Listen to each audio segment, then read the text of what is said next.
सबसे पहली बात है कि आप पर किस तरीके से हमला हुआ है, क्या पूरी घटना रही थी? देखिए, जो आज प्रेस विज्ञप्ति का है, एक नाबालिग बच्चा जो है वो हमारे शिविर में आया शरणार्थी के हिसाब से कि हमारा हेल्प होगी, तो हमने उसमें इंटरफेयर किया। इंटरफेयर करने के कारण सतगिरी एवं उनके लोगों ने हथियारों के साथ डंडे, लाठी, तलवार के साथ आक्रमण किया, जो कि नशे में पूरी तरीके से धुत थे, खड़े नहीं हो पा रहे थे। हम अगर शॉल ना बांधे तो ऊपर हाथ करके हमने बचाव ना किया होता तो डंडों की और शॉल जो बीच में एक रक्षा कवच बन के रहा तो आज मेरे कपड़े के दो हिस्से आपको मिलते। मैं वैष्णव संप्रदाय का दिगंबर अखाड़े का जो है दीक्षित हूँ संगम पे 2003 में, और मेरे साथ जो भी अनर्गल मुकदमे किए गए हैं उसको वापस लिया जाए। मेरे साथ में खड़े होने वाले लोगों पर जो अनर्गल मुकदमे हुए हैं उनको वापस कर और सत्यगिरी एवं उनके साथ देने वालों पर विधिक कार्रवाई की जाए। पीलीभीत से पता कर लिया जाए कि उनके ऊपर अग्नित मुकदमे हैं और हर प्रकार के मुकदमे हैं। मेरे ऊपर अभी तक कोई भी एक आक्षेप नहीं निकाल सकते हैं, किसी प्रकार का मुकदमा नहीं निकाल सकते हैं। मैंने जब से बनारस लौटने के बाद सनातन पद्धति अपराकाशी में गुरुकुल इत्यादि, चाहे वो श्रावणी हो, पितरों का कार्य हो, सनातन परंपरा को लोगों में फैलाने का कार्य हो, निरंतर करता चला आ रहा हूँ। मेरा एक ही कहना है कि आज 15 तारीख हो गई है, अभी तक कोई कार्रवाई नहीं की गई। मेरे पर किए गए मुकदमे की साक्ष्य कोई नहीं मिल सकते हैं, वो निराधार झूठे हैं, और उनके पर साक्ष्य होते हुए भी प्रशासनिक कार्रवाई अभी तक गिरफ्तारी नहीं की गई है। मेरे साथ खड़े होने वाले लोगों का मनोबल गिराया जा रहा है, आए दिन उन पर मुकदमे किए जा रहे हैं। मैं एक नैष्ठिक ब्रह्मचारी हूँ। मेरा आप चिकित्सीय परीक्षण करा लें और सत्यगिरी का भी चिकित्सीय परीक्षण करा लें तो उनके क्या कार्य रहते हैं। मेला को एक भययुक्त बनाने का उनका लगातार प्रयास कई वर्षों से चल रहा है। मेरे से होने से पहले उन्होंने एक डंडी को मारा, पार्किंग में लोगों को मारा, मेरे साथ हुई। उसी के रात को उन्होंने ठिलिया वालों को बांध के मारा। आप बताइए, प्रशासन के होते हुए, पुलिस के होते हुए सभी लोग कानून अगर जो हाथ में ले लेंगे तो आम जनमानस कैसे रहेगा? वो तो भययुक्त रहेगा। मेले में किसी से जो लोग जुड़े हुए हैं आप पता कर सकते हैं कि वो जो है कितना भययुक्त रहते हैं। इनके नाम से इनके कोई भी अनुयायी निकल जाए तो कोई ढीला खड़ी न हो, किसी का हाथ पैर न छू जाए, अन्यथा हाथ पैर मारने में तत्काल उतारू हो जाते हैं। ये भी नहीं देखते हैं कि कौन कितना बड़ा है और क्या है।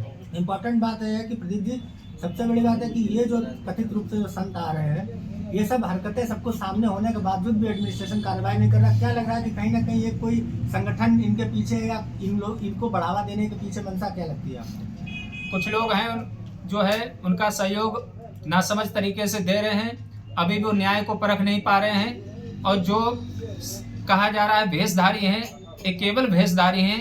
ये सनातन परंपरा को और सनातन भेष को बदनाम करने का कार्य कर रहे हैं। वैसे भी वर्तमान में आप देखें तो सनातन परंपरा को जो है बहुत लोग नुकसान पहुंचाने, बदनाम करने के लिए लगे पड़े हैं। प्रशासनिक कहीं न कहीं लिपापोती कार्य में रहा है, क्योंकि 6 तारीख को हमारे चोट लगी थी, आज 15 तारीख हो गई है, अभी तक उनकी गिरफ्तारी नहीं हुई है। सबसे बड़ी बात है कि पीलीभीत जैसे जिले में इन पर तकरीबन 4 से 5 जो है वन अधिनियम के मुकदमे हैं, कुछ मारपीट, झगड़े और इत्यादि मुकदमे हैं। इन सब मुकदमों की एडमिनिस्ट्रेशन को जानकारी होने के बावजूद भी एडमिनिस्ट्रेशन क्यों दबाने की कोशिश कर रहा है? ये हम नहीं कह सकते कि क्या है उनका, क्योंकि ये बिल्कुल सत्य है। SC ST मुकदमे हैं, वन्य जीवन से हैं, वन्य विभाग के हैं, आम लोगों को मारने काटने के हैं, जगह कब्जे करने को लेके हैं। ऐसे कई इनके पे मुकदमे पीलीभीत जो है न्यायालय में दर्ज हैं। सबसे बड़ी बात है कि अब आप क्या कार्रवाई चाहते हैं एडमिनिस्ट्रेशन से? जैसा कि एडमिनिस्ट्रेशन अभी तक आपने जो मुकदमा दर्ज कराया उन लोगों के खिलाफ कोई कार्रवाई नहीं हुई है, अब आप क्या मांग करते हैं? हम एक ही मांग करते हैं।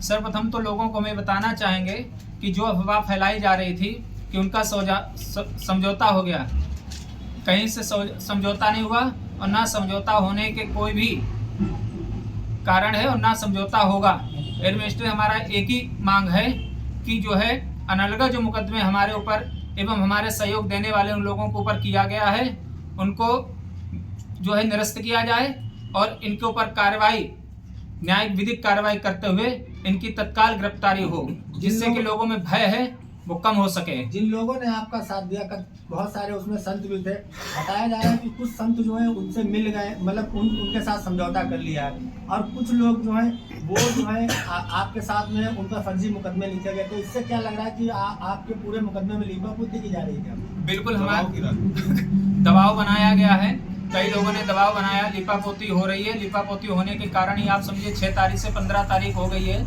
और जो संत का समझौते की बात है उसकी हमें अभी तक जानकारी नहीं है कि समझौता हुआ है, क्योंकि ऐसा संभव नहीं है।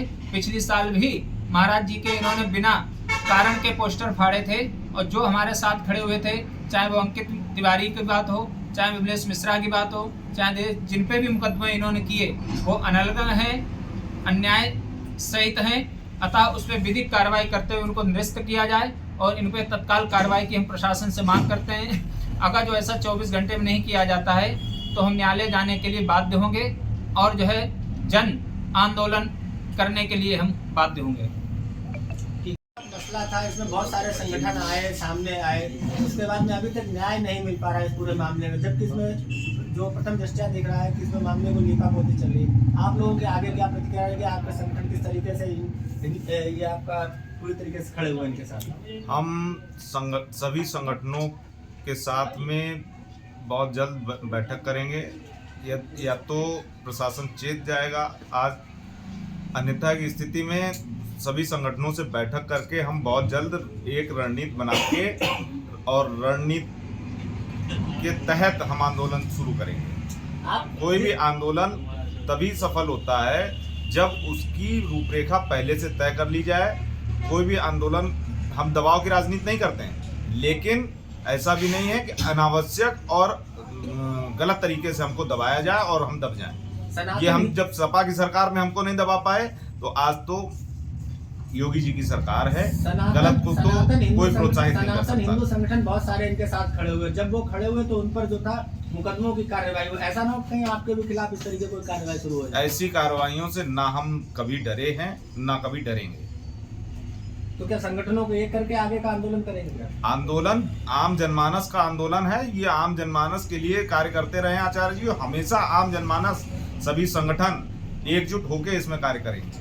क्या लग रहा है कि मतलब जो संत समाज है, कुछ अराजक तत्व भी क्या संत समाज में इस तरीके से शामिल हो गए जो कि बहुत सारे मुकदमों में वांछित? कालनेमी भी तो संत समाज से ही था, वो भी साधु वेशधारी था, तो ऐसा तो नहीं है कि कालनेमी को हमने पूजना शुरू कर दिया। ऐसे लोगों को भी हम चिन्हित करते रहे समय समय पर, तो कालांतर में आप देखते ही रहे होंगे कि ऐसा नहीं है कि हम आंख बंद करके भरोसा करते हैं कि नहीं आप साधु हैं तो सही है। आप जो गलत करेंगे वो गलत है, जो सही करेंगे वो सही है। साधु और शैतान, साधु और शैतान नहीं, साधु और कालनेमी।